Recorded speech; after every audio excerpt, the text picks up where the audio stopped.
This is the Convene podcast.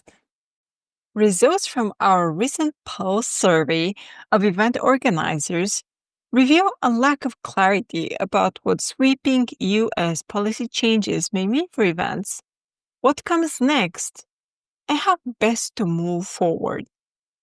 Here's what some event industry professionals are saying and anticipating. Meetings in Flux. Written and read by Michelle Russell, Editor-in-Chief of Convene.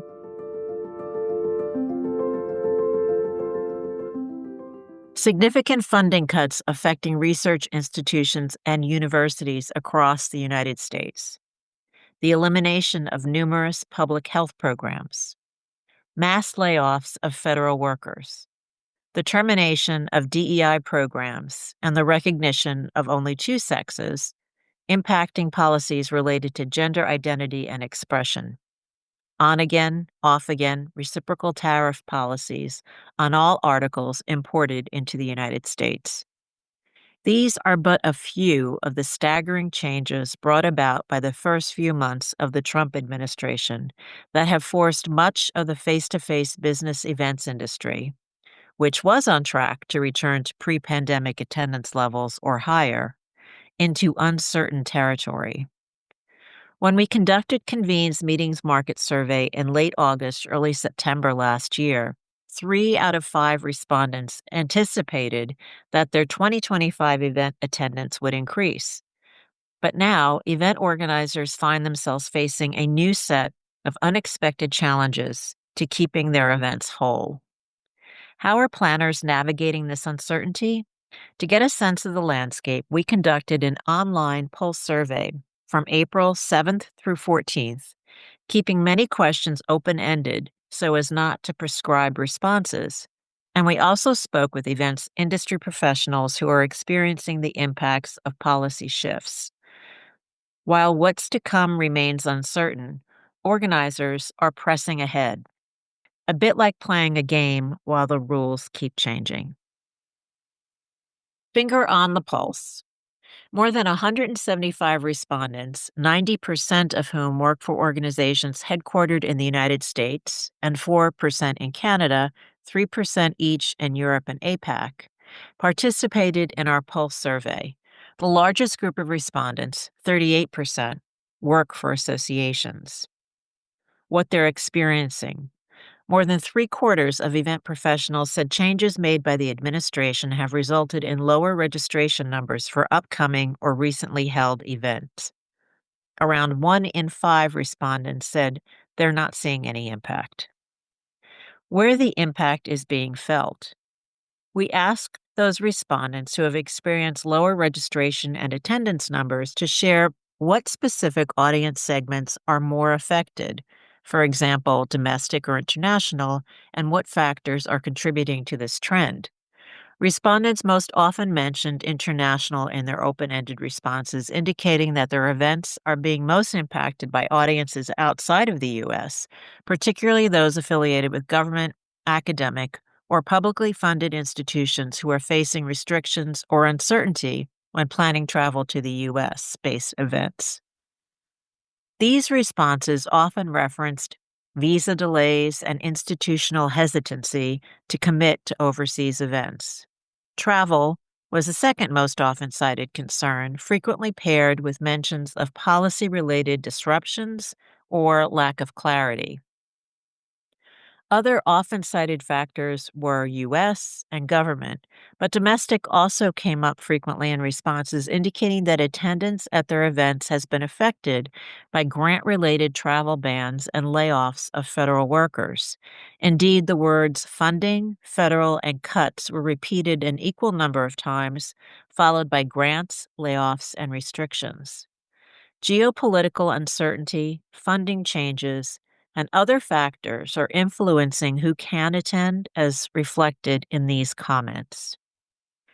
International, federal, and state workforce. Fear of not knowing what they can say, if they even want to commit to travel because of the expense, and they don't want to be on the hook for it.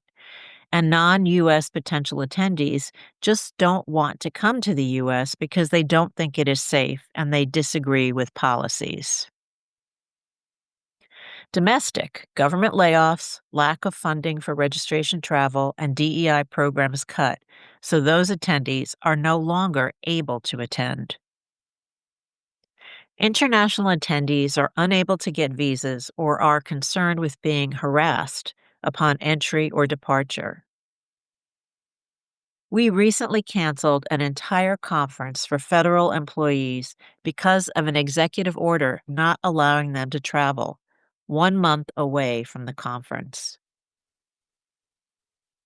We lost over 150 military attendees because all their funding was frozen. They were devastated to cancel. All of our Canadian members canceled. They are afraid of border detainments and are boycotting the U.S. Our association serves higher ed, and many universities are afraid of the federal funding freezes and don't want to come in case they lose their funding later in the year. They say they can't take the risk of using their funds now in case it's gone later. We won't come to the U.S. since we draw from every continent and there's lots of concerns for visas or being stopped at the border. How organizations are adapting. A little more than half of respondents have not altered their event content, speaker selection, or sponsorship strategy in response to administration changes. 12% have made changes to their sponsors and/or speakers, in some cases having speakers who cannot travel present virtually. And 1 out of 10 respondents have modified DEI-related content, not necessarily scrapping those sessions or programs, but adjusting language to downplay a specific focus. What respondents had to say. Before canceling our event, we had to remove a whole track that was focused on DEI. We've had some speakers cancel, which has required their session content to be adjusted. But overall, our host associations do not receive federal funding and, as such, are not making changes to their proposed content or DEI policies. Most are doubling down and ensuring their commitment to DEI programs is strong. We are trying to work with vendors to reduce room blocks in F&B, but with little success. We picked a Canadian keynoter specifically as we did not want a U.S. speaker. Preparing international attendees. Fewer than 1 out of 5 respondents indicated that they have updated or added travel-related messaging to support international attendees. 7 out of 10 have not. Another 11% said they haven't done either. Perhaps this reflects a lack of clarity about how to best prepare international attendees, but it's also a missed opportunity to proactively engage with them. However, several said they are not making blanket public statements, but responding, as one planner said, on a one-by-one basis. Here are some other comments. Some encouraging words were said, but that was before the deportations of those who are allowed to be here. It's all being reconsidered. No. With tariffs being announced with little advance notice, it's hard to alter our messaging this quickly. We inform them, but they are very concerned about being denied entry even if they have the necessary docs. We made a point of sending out a communique that said meetings are important to advancing science. Tested by tariffs. In response to the question of whether recent trade policies or tariffs have had an effect on event planning, operations, or attendance patterns, cost increases was the most mentioned impact.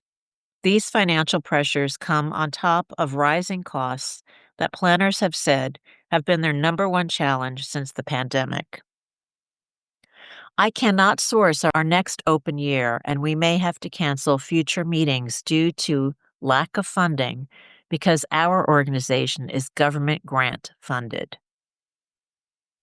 U.S. government-funded institutions like WHO, hospitals, etc., have frozen their travel budgets due to uncertainties. I order spirit novelty items for my group, and they usually come from China. I will be cautious moving forward with placing these orders. I'll have to take the price, including the tariffs, into consideration and see if it's still worth it for me to provide these items, or see if I can get them at a reasonable price in the US, or just not provide them. Food prices are through the roof, so yes, I would guess as the tariffs deepen and affect more of the supply chain, we will see higher costs everywhere from printed signage to AV equipment. Yes, the rise in the cost of goods. Plus, due to economic uncertainty, our budgets were cut. Double-edged sword. We can already see increases in food and beverage costs, especially breakfast, because of the egg shortage. More online participants, late registrations, and more cancellations. Changing contracts? Almost three-quarters of respondents have not made any changes to contracts in response to recent or anticipated U.S. policy shifts. Only 9% said they have. An additional 17% provided unclear or non-committal responses, perhaps reflecting uncertainty about how contracts should be handled. Government organizations are the most proactive here by far, with 67% reporting contract updates, which is unsurprising given their direct exposure to regulatory changes. Taken as a whole, these results seem to reflect a gap in risk management readiness, but individual responses demonstrate that thought is being given to protect organizations and consider next steps. We are not sending out RFPs yet for next year for fear of overcommitting to room blocks and F&B minimums. We will have a late booking cycle. Since I work with public school programs and am partially funded with federal government grants, we're hoping to include protective language in our upcoming contracts should funding become an issue, over which we have no control. Working on force majeure wording. We are pausing all contracts awaiting more travel clarification.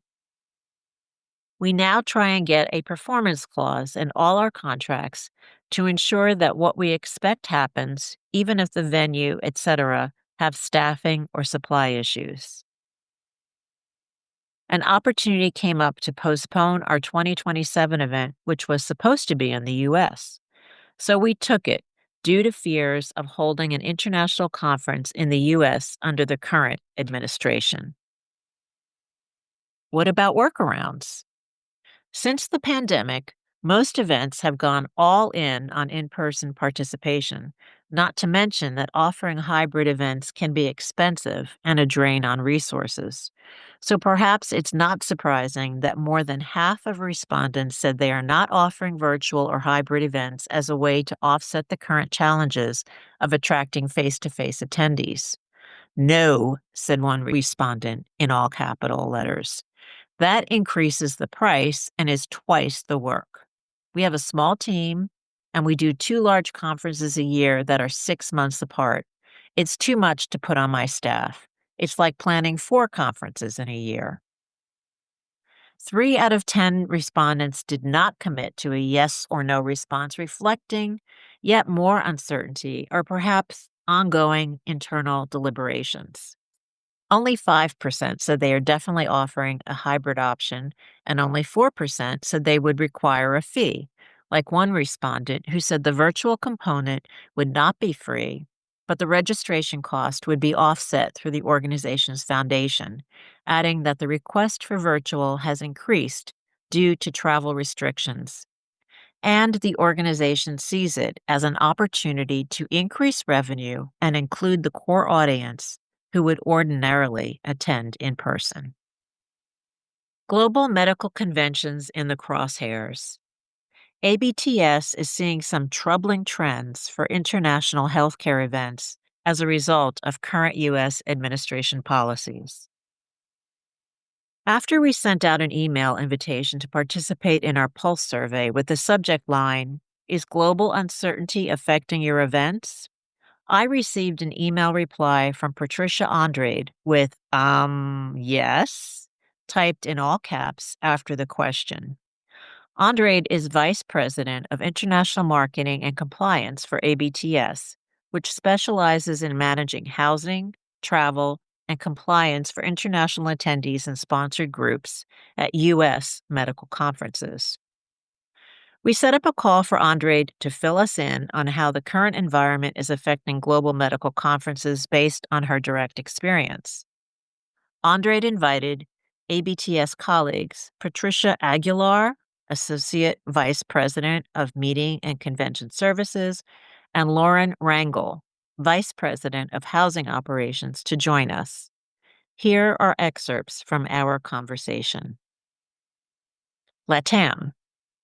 The Mexican groups that we have for conferences in the fall want to confirm immediately, right now, this very second, because they are more worried about tariffs and taxes and how that fluctuation is going to affect their groups than they are about anything else, Andrade said, regarding large-scale medical conferences in the U.S.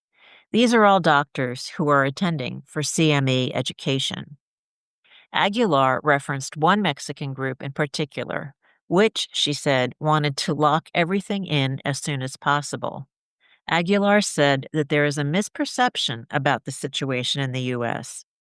All that information out there about immigration and ICE, U.S. Immigrations and Customs Enforcement, raids and grabbing random people off the streets, I think it's just scaring a lot of people, she said.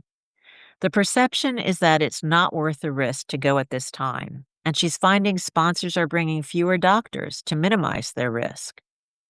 The group manager for a group in Mexico asked Aguilar if the stores were still open and were there a lot of people protesting in the streets in the U.S. People in other parts of the world see a lot of media about the situation in the state, she added, and they don't necessarily know what the reality is. She has found that other groups ABTS services from Latin America also want to confirm immediately. We have a couple of other Latin American groups who are a little worried about the ability to get visas, she said.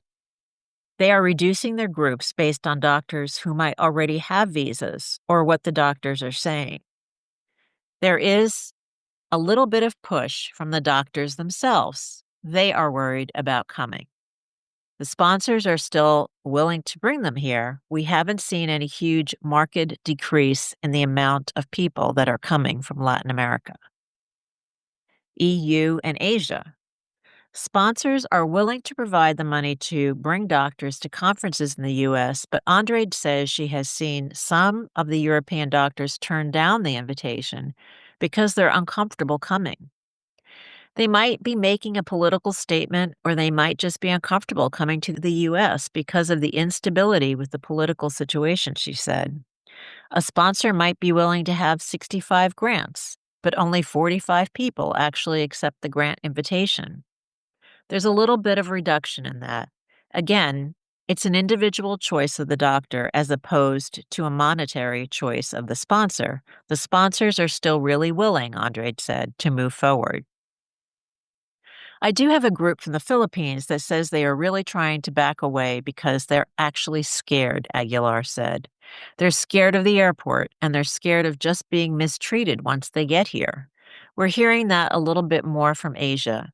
There's a little bit more scary feeling coming from them. Exploring options.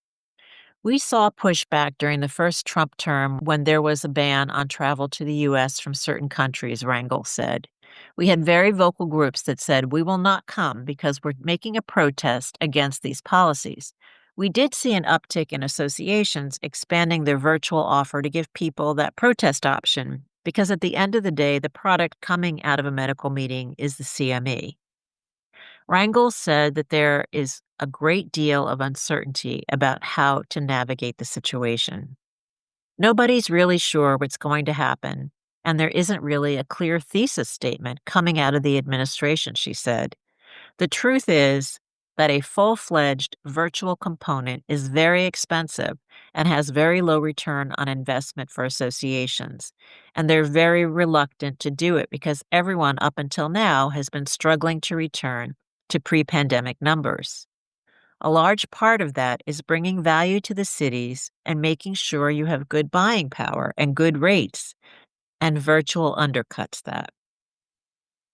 It's this perfect storm of trying to make the inbound meeting as attractive as possible.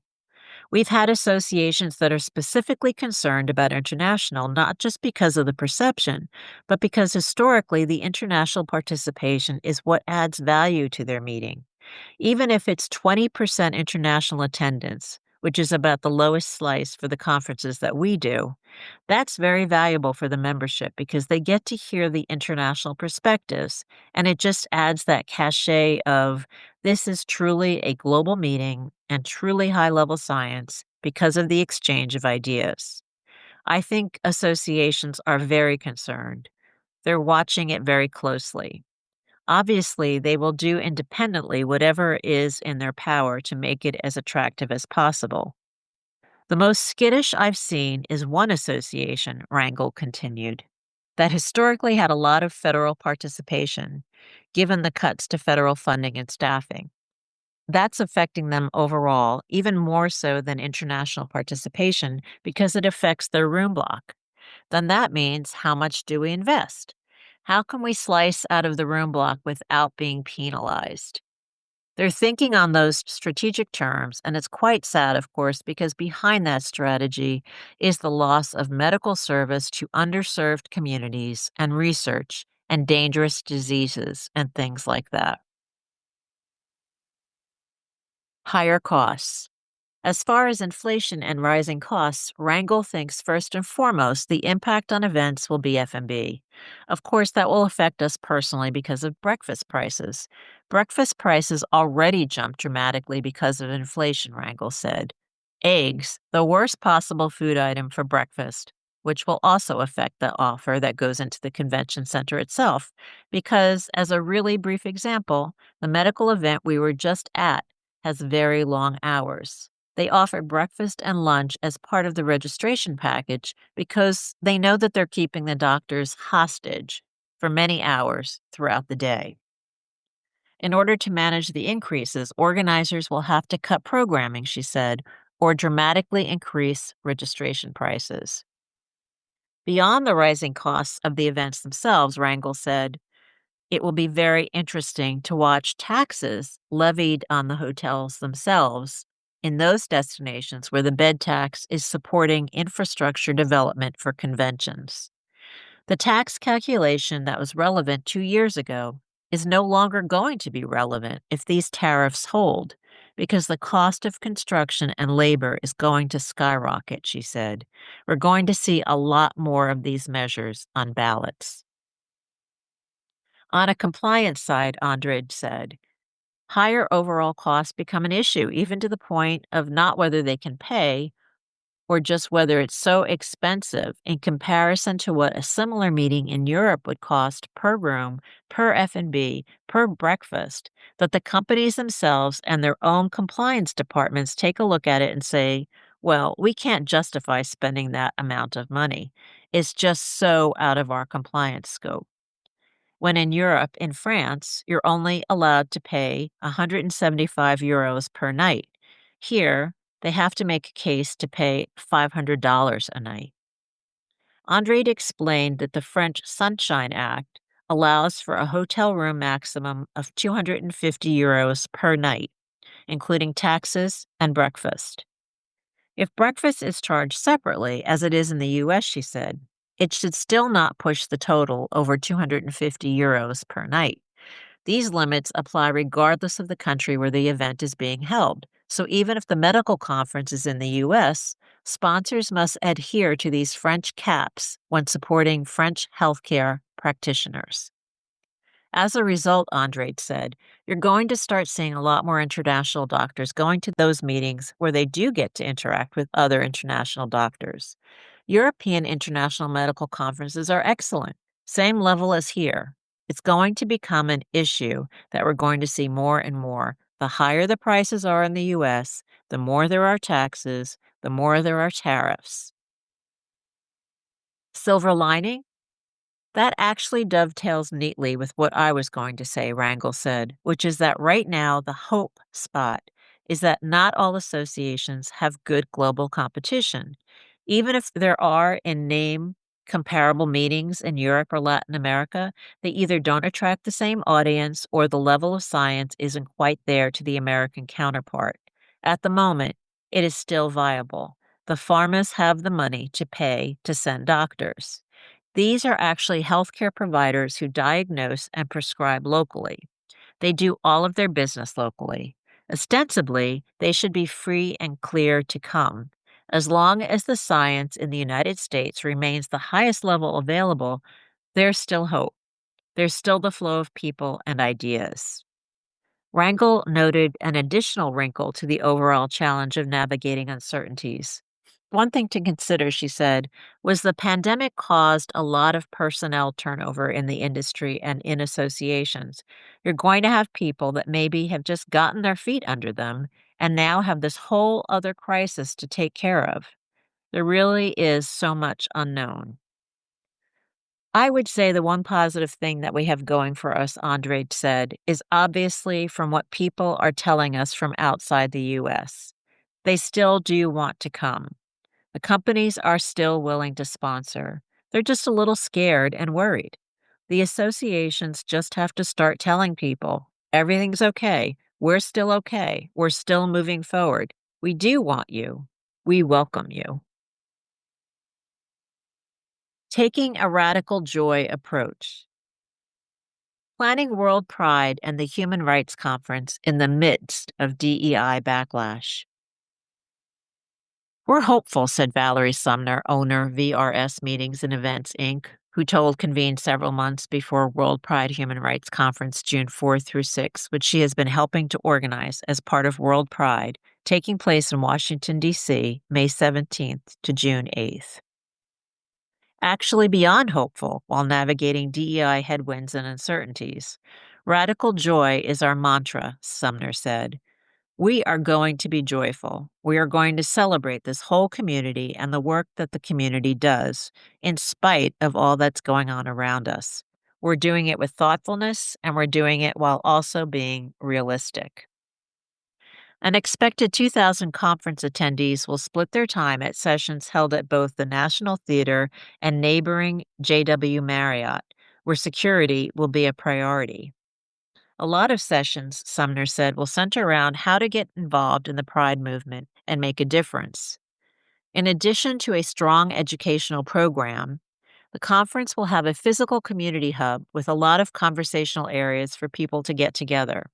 We're being very deliberate about having multi-translation capabilities for people coming from different countries and speaking different languages, as well as offering neurodivergent accessibility, she said. In addition, the conference will feature wellness rooms and provide opportunities for people who just need to talk to a professional, whether it's a therapist or psychologist or social worker, who would then give them a referral for what their next steps might be, she said. Overall, we want to be as welcoming as we can be. On the PCMA ELI webinar, Driving Social Change Through Business Events in March, Natalie Thompson, Vice President of Diversity, Equity, and Inclusion, Board of Directors, Capital Pride Alliance, organizers of World Pride, also leaned into the radical joy mindset. Pride is about radical joy as well as realizing stuff isn't great. We are a global community, and if one of us is suffering, we are all suffering, she said. I think in this political time, our focus is really on safety and security and around messaging, because it's just not safe. And so having conversations with our trans siblings, having conversations with our immigrant siblings, many of us who live at the intersection of these spaces, what does allyship look like within the LGBTQ community so that we can have these events and folks not feel like they're being threatened to participate or to engage? Thompson said that what happens after the Human Rights Conference will be the way organizers measure its success. We are asking people to walk away with a call to action, and we're going to be following this call to action, she said. And so right after this event, we're going to ask them, so, You participated in this event, you've met with these leaders within this space, and you've been able to have some conversations and understand where you fit within the human rights space. What are you going to do with it? Our goal is to track that and be able to share that with other World Pride groups globally so that we can see how an idea from this conference is able to grow. In a statement to USA Today, Capital Pride Alliance shared that only one corporate sponsor, Booz Allen Hamilton, had pulled its backing from World Pride 2025, which is expected to attract more than 3 million attendees globally. We are confident, however, that we will have the support necessary to have a successful and safe World Pride that meets this moment, Capital Pride statement read. That support includes individuals, families, organizations, and businesses from across our community, and corporations that truly celebrate diversity and value equity and inclusion for all. Many in our community are extremely vulnerable right now, and standing up for them with those who stand with us in this moment is what we all need. We don't have a rule book. MCI's Erin Fuller on what we're learning about how events are being impacted by governmental changes and policies. Either you're not affected at all or you're super affected. I don't think that there's a middle. It's very binary. That is how Erin Fuller, FASAE, CAE, sees the events industry in relation to the current U.S. administration's policies and changes. As the global head, Association Solutions at Global Engagement Agency MCI and Chief Strategy Officer at MCI USA, Fuller has a window into a broad swath of MCI's association clients. She gave Convene a glimpse into how much of an impact those changes are having on events, depending on their sector. Healthcare, she said, has been highly affected. Visa issues and international travel. There's a higher than usual visa denial rate from Asia-Pac regions to enter the U.S., which resulted in a financial loss for one of the medical associations MCI works with, Fuller said, and affected its outlook. While the meeting would normally look to return to the U.S. in 27, at this time, they're not considering a U.S. destination.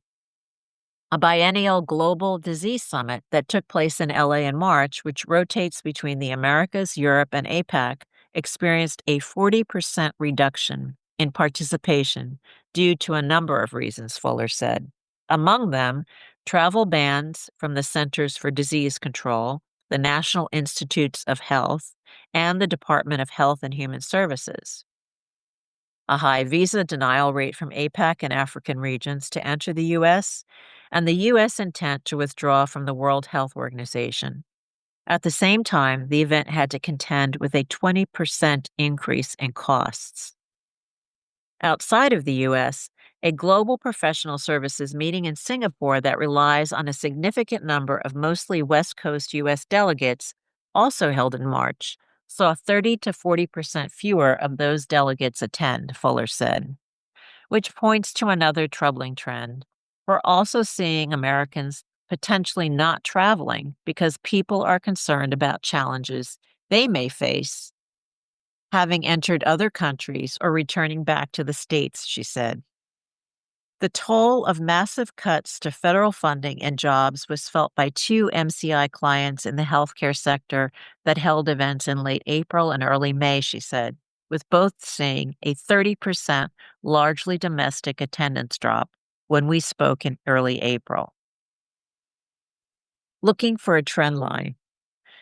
It's hard, Fuller said, to look at the current situation in a vacuum. Being asked for trends right now when we don't have a rule book or any kind of comparison about what's going to happen or what's going to be said next about another country makes it very, very challenging. It will be interesting, she said, to see whether there will be a resulting shift to regional events, similar to what happened at the end of the pandemic, which may represent opportunities for some non-hub destinations. Or perhaps there may be more of a return to hybrid or virtual events. Part of me thinks it's really smart to provide an online component of your meeting, Fuller said. If you're going to have continued erosion of your reg base and you can't predict it with your weeks out report or whatever, then at least you've invested in this option so you don't lose all the revenue. But the investment for hybrid is expensive. I think people have learned that you're basically double staffing the event. But once you meet those fixed costs, then the margin can become great if you're able to market it and monetize that. As far as really pulling legit trend data, Fuller said, I feel like we're going to have to be, unfortunately, a few months longer into the year. Some folks are saying, oh, Q1 was great. We didn't see a significant impact to events. That's a false economy because everybody makes those purchasing decisions before all this started happening. Anytime someone throws a March event at me, as an example, she said, I'm like, no, no, no. That's not what we should be looking at. We should be looking at April, May, and June. To me, Q2 is the canary in the coal mine right now. There's just so much economic uncertainty and volatility, including the impacts of tariffs. My job is to think about what statistics can I look at and pin to some of this. I'm struggling. As both Chief Strategy Officer in the US, but then also globally overseeing our association work, people are asking me for answers. I don't have concrete ones, but I don't feel great about how this is rolling out. Nonetheless, Fuller is trying to see a glimmer of hope for associations. I think there are always areas of opportunity during any change, she said. The example I give is The Skim, the news aggregator targeted to young women. They took over the abandoned reproductive health website pages from the government and they privatized it. They didn't do that to monetize it. They did it as a service, which I thought was great. How many abandoned events, portals of information, etc., will be out there that associations may be able to take over and own? Navigating changes. While the business events industry has weathered storms, Fuller said, including the dot-com bubble burst, the recession, and COVID, they used to be a decade, not 18 months apart. I think associations are risk and change averse, she said. It takes a lot of time. They're not nimble, and our industry doesn't support being nimble. We're booking things 3, 5, 7 years out. The ability to change a model of a conference or to go from every year to biennial or co-locate, those decisions take so many years to implement, and that means there's a lagging indicator of how this will have an impact. Are we going to feel this in 27, 28? I think so. The more profound impact of all of this upheaval for Fuller is the shutdown of the marketplace of ideas, because we all know the really critical role that the government plays in so many of these data sets. When you stop reporting new cases of a certain disease, then no one's talking about that disease, she said. Researchers lose their baseline. Then no one's presenting on it.